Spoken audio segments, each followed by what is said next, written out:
नहमदुहु व नुसल्ली व नुसल्लिम अला रसूलिहिल करीम अम्मा बाद फ़अऊज़ु बिल्लाहि मिनश शैतानिर रजीम बिस्मिल्लाहिर रहमानिर रहीम। मेरे मुअज़्ज़ज़ सामाईन इकराम, अस्सलामु अलैकुम व रहमतुल्लाहि व बरकातुहू। मैं अपने रब्बे कायनात से ये दुआ करती हूँ कि मेरे जितने भी सुनने वाले हैं रब्बे कायनात सबको सेहतमंद, तंदुरुस्त और लंबी ज़िंदगी अता फरमाए। हम सब की हर मुश्किलों, परेशानियों, तंगदस्तियों में मेरा रब्बे कायनात हमारी मदद अता फरमाए। हमें ज़हनी, रूहानी, जिस्मानी अज़ियत और तकलीफ़ और बीमारियों से निजात अता फरमाए। हमें ज़हनी और रूहानी सुकून अता फरमाए। हमें बीमारी दुनिया से बचाकर बीमारी मदीना बनाए। और जो हम सब के हक़ों में बेहतर है मेरा रब्बे कायनात हमारे लिए वो अता फरमाए। और जो हमारे हक़ों में बेहतर नहीं उसका ख्याल भी हम सब के दिलों से निकाल दे और हम सबको अपनी रज़ा पर राज़ी रहने वाला बना दे। आमीन सुमा आमीन। माशाल्लाह से आज मुहर्रमुल हराम की 6 तारीख हफ्ते का दिन है और आज के दिन अल्लाह पाक का एक नाम 11 बार पढ़ लेना। पढ़ते ही जहाँ पर बैठकर आप पढ़ेंगे बैठे बैठे ही वहीं पे आपकी तकदीर बदल जाएगी इंशाअल्लाह इंशाअल्लाह अज़ीज़। रब्बे कायनात के हुक्म से ज़िंदगी में आपकी जितनी भी हाजात, जितनी भी नेक और जायज़ मुरादें होंगी रब्बे कायनात अपने हुक्म से आपकी पूरी अता फरमा देगा। ये बहुत ही ख़ास और पावरफुल वजीफ़ा, इसको स्किप मत कीजिएगा, छोड़िएगा मत। जैसे ही वीडियो मिले फ़ौरन पढ़ लें इस वजीफ़े को। अगर फ़ौरन किसी मजबूरी की वजह से ना पढ़ सकें तो आपने इस वीडियो को अपने पास सेव कर लेना। जैसे ही टाइम मिले तो फ़ौरन इस वजीफ़े को पढ़ लीजिएगा। पढ़ते ही देखिएगा कि रब्बे कायनात आपकी ज़िंदगी में कैसे कैसे मोजज़े अता फरमाता है। आपकी ज़िंदगी बदल जाएगी इंशाअल्लाह अज़ीज़ उसके हुक्म से। आप इस वजीफ़े को किसी भी मकसद, किसी भी हाजत, किसी भी मुराद के लिए पढ़ सकते हैं, मगर जब पढ़ने लगे तो यकीन कामिल के साथ पढ़ना। आपका अपना घर नहीं, घर ख़रीदने के लिए पढ़ सकते हैं। आपके घर में लड़ाई झगड़े रहते हैं, नचाकी, परेशानी, मुफलसी, गरीबी है, उसके लिए पढ़ सकते हैं। गैबी ख़जानों से दौलत लेने के लिए पढ़ सकते हैं। आपकी औलाद नहीं उसके लिए पढ़ सकते हैं। आप पर बहुत ज़्यादा कर्ज है, उतरने का सबब नहीं बन रहा उसके लिए पढ़ सकते हैं। आपके घर में कोई बहुत ज़्यादा बीमार है या आप खुद बीमार है उसके लिए पढ़ सकते हैं। आपकी औलाद नाफरमान है उसके लिए पढ़ सकते हैं। आपके पास अच्छी जॉब नहीं, जॉब लेने के लिए पढ़ सकते हैं। आपकी शादी नहीं हो रही या आपके बच्चों की शादियां नहीं हो रही उसके लिए पढ़ सकते हैं। आपका अच्छा भला कारोबार चलता हुआ अचानक से बंद हो गया उसके लिए पढ़ सकते हैं। आप पर जादू, टूना, बंदिश, हसद, नज़रे बद है उसको ख़त्म करने के लिए पढ़ सकते हैं। आपकी ज़िंदगी में, आपके घर में सुकून नहीं, आपके दौलत, रिज़्क़, कारोबार में बरकत नहीं उसके लिए पढ़ सकते हैं। मतलब किसी भी मकसद, किसी भी हाजत, किसी भी मुराद के लिए पढ़ सकते हैं। मगर जब पढ़ने लगे तो रब्बे कायनात की ज़ात पाक पर यकीन कामिल रख के पढ़िएगा।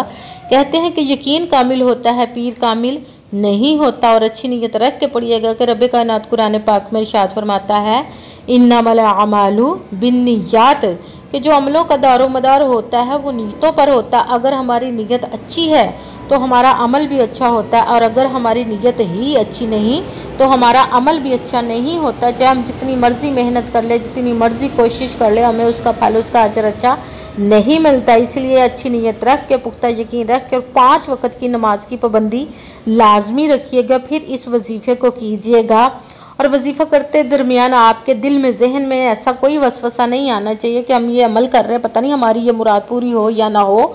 ऐसा हो नहीं सकता कि हम रब्बे कायनात के किसी इस्म का या कलाम पाक का वजीफ़ा करें और हमें कामयाबी ना मिले। ये हमारे ईमान की कमज़ोरी होती जिसकी वजह से हमें नाकामी मिलती है। आपने सिर्फ अमल करना है, उसका फल, उसका अजर देना उस ज़ात पाक का काम है, क्योंकि उसके दस्ते कुदरत से कोई चीज़ बाहर नहीं। उसके कुन कहने की देर है और फ़यकून हो जाता है। आपने अमल करने के बाद उसके कुन का इंतज़ार करना है। इंशाअल्लाह अज़ीज़ रब्बे कायनात आपकी तकदीर के बंद तालों को खोल देगा, आपके नसीब के सितारों को चमका देगा। जहाँ पे आप बैठ के ये अमल कर रहे होंगे बैठे बैठे आपकी तकदीर बदल जाएगी उसके हुक्म से इंशाअल्लाह अज़ीज़। अगर वीडियो अच्छी लगे तो इसको लाइक ज़रूर कीजिएगा और आगे भी शेयर कर दीजिएगा ताकि किसी दूसरे को हमारी वजह से फ़ायदा पहुँचे, तो हमारे लिए सदका जारिया बन जाए। और जो नए हैं इस चैनल पर, इस चैनल को सब्सक्राइब कर ले और बेल आइकन को भी दबा लें ताकि मेरी अगली आने वाली वीडियो आप तक पहुंच सके। अगर कोई मुझसे किसी मसले के बारे में इस्तिहारा करवाना चाहते हो, या किसी काम का हिसाब लगवाना चाहते हो, या किसी काम के लिए वजीफ़े का पूछना चाहते हो, या कुरान पाक ऑनलाइन पढ़ना चाहते हो, महफिल मिलादुन नबी के लिए बुलवाना चाहते हो, तो व्हाट्सअप का नंबर वीडियो पर चल रहा है, आप लोग मुझसे रब्ता कर सकते हैं। अगर मेरे भाई या बुज़ुर्ग मुझसे रब्ता करना चाहते हो तो व्हाट्सअप पर वॉइस मैसेज करके मुझे अपना मसला बता सकते हैं। अगर बहनें या माएँ मुझसे रब्ता करना चाहती हों तो व्हाट्सएप पर वॉइस कॉल करके मुझसे बात कर सकती हैं, अपना मसला बता सकती हैं। आपने वजीफ़ा करने से पहले कमेंट्स में अपना नाम और जहाँ आप रहते हो उस जगह का नाम और अल्लाह पाक का एक नाम लाजमन लिखना है, ताकि मैं भी आप लोगों के लिए दुआ कर सकूँ और फिर वजीफ़े की भी आप लोगों को इजाज़त मिल जाएगी। आपने वजीफ़ा करने से पहले आप पूरी वीडियो को ध्यान के साथ सुन के समझ के फिर वजीफ़े को करना है। ऐसा ना हो कि वीडियो स्किप कर करके छोड़ के सुने और फिर कोई बात रह जाए, आप वजीफ़ा करें और वो ठीक ना हो। आपने किसी अमल में ना तो कम करके पढ़ना है, ना ज़्यादा बढ़ा कर पढ़ना है। अगर कम या ज़्यादा कर देते तो वो हमारा वजीफ़ा ठीक नहीं होता, हमें कामयाबी नहीं मिलती। इसलिए जिस तादाद और जिस तरतीब के साथ मैं आप लोगों को वजीफ़ा बताने लगी हूँ, उसी तादाद और उसी तरतीब के साथ आपने इस अमल को करना है। आप इस वजीफ़े को आज के दिन कहीं पे भी बैठकर पढ़ सकते हैं, घर में, ऑफिस, मदरसे, यूनिवर्सिटी, कॉलेज, शॉप, कहीं पे भी बैठकर पढ़ सकते हैं। मगर जब पढ़ने लगे बिल्कुल खामोशी, तवज्जो, सुकून, ध्यान के साथ पढ़ना है कि वजीफ़े के दरमियान ना तो आपने किसी से बात करनी, ना उठना, ना फ़ोन इस्तेमाल करना है।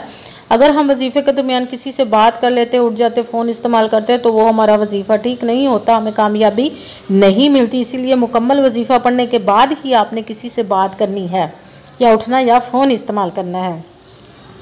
आप इस वजीफ़े को आज के दिन किसी भी वक्त पढ़ सकते हैं, किसी भी नमाज के साथ पढ़ सकते हैं, नमाज के अलावा भी पढ़ सकते हैं। अगर नमाज के साथ पढ़ रहे हैं तो नमाज मुकम्मल पढ़ने के बाद, दुआ मांगने के बाद आपने इस वजीफ़े को पढ़ना है।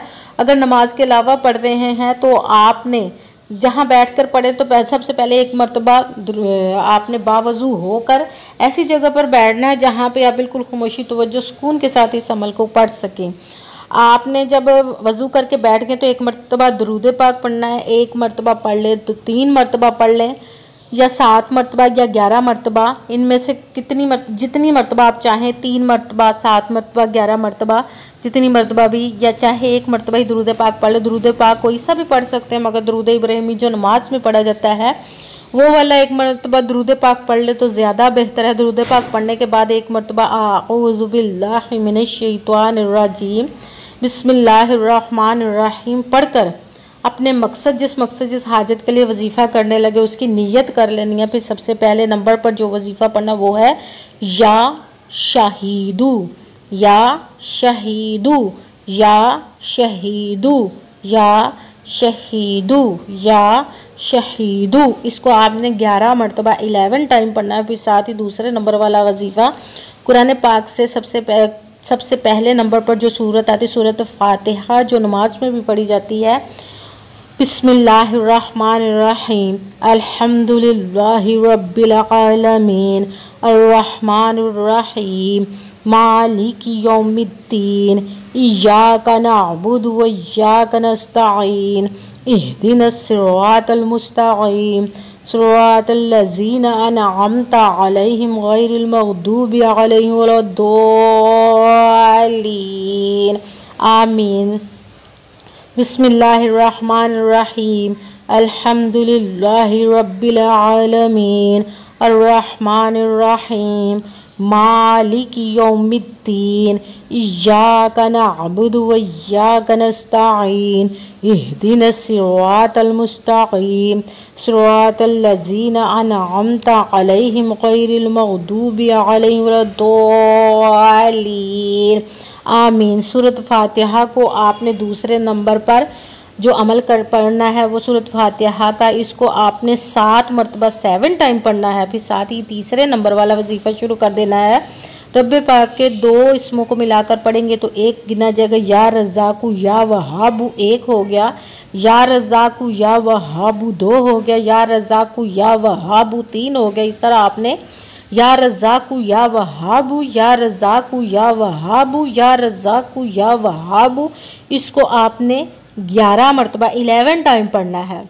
सबसे पहले एक मरतबा दुरूद पाक पढ़ा, फिर एक मरतबा आऊज़ु बिल्लाहि मिनश शैतानिर रजीम बिस्मिल्लाहिर रहमानिर रहीम पढ़कर अपने मकसद की नियत कर लेनी। फिर आपने पहले नंबर वाला वजीफ़ा या शहीदू इसको 11 मरतबा पढ़ना, फिर 7 मरतबा सूरत फातिहा बिस्मिल्लाहिर्रहमानिर्रहीम अल्हम्दुलिल्लाहि रब्बिल आलमीन अर्रहमानिर्रहीम मालिकि यौमिद्दीन इय्याका नअबुदु व इय्याका नस्तईन इहदिनस सिरातल मुस्तकीम सिरातल लज़ीना अनअमता अलैहिम गैरिल मग़दूबि अलैहिम वलद्दालिन आमीन। सूरत फातिहा को आपने 7 मरतबा 7 टाइम पढ़ना, फिर साथ तीसरे नंबर वाला वजीफ़ा या रज़ाकू या वहाबू इसको 11 मरतबा 11 टाइम पढ़ना, फिर वही दुरूद पाक पढ़ना जो दुरूद पाक आपने वजीफ़ा शुरू करने से पहले पढ़ा था। एक मरतबा दुरूद पाक पढ़ लिया, अब आपका वजीफ़ा मुकम्मल हो गया। अब आपने दोनों हाथों को रब्बे कायनात की बारगाह अक़दस में बुलंद कर लेना। सबसे पहले अपने गुनाहों की बख्शिश की दुआ मांगनी, फिर जिस मकसद जिस हाजत के लिए उस वजीफ़े को किया उसकी खूब दुआ कीजिएगा और दुआओं में मुझे भी याद रखिएगा, मेरे लिए भी दुआ कीजिएगा। जज़ाकल्लाहु खैरा। जिस मकसद जिस हाजत के लिए आपने इस वजीफ़े को किया, रब्बे कायनात अपने हुक्म से अपने प्यारे महबूब के सदका से अपने कलाम पाक और इस मुबारक के सदक़े और इस प्यारे प्यारे मुबारक मुहर्रमुल हराम और शोदा करबला के सदक़े आपकी तमाम नेक और जायज़ हाजात को कबूल व मंजूर अता फ़रमाए। आमीन सुमा आमीन। अस्सलामु अलैकुम व रहमतुल्लाहि व बरकातुहू।